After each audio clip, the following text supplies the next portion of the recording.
தேனி மாவட்டம் போடி அருகே மேல சொக்கநாதபுரம் சிறப்பு நிலை பேரூராட்சியில் அம்ருத் 2.0 குடிநீர் அபிவிருத்தி திட்டத்தினை தமிழ்நாடு முதலமைச்சர் மு க ஸ்டாலின் காணொலி காட்சி வாயிலாக துவங்கி வைத்தார்.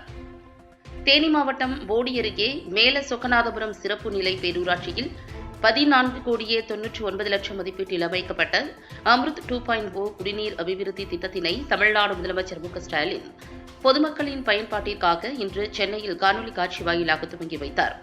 இதனைத் தொடர்ந்து அம்ருத் 2.0 குடிநீர் அபிவிருத்தி திட்டத்தினை மேல சொக்கநாதபுரம் பேரூராட்சி சேர்மன் கண்ணன் காளிராமசாமி இறை வழிபாடு நடத்தி குத்துவிளக்கு ஏற்றி பொதுமக்களின் பயன்பாட்டிற்காக தொடங்கி வைத்தார்.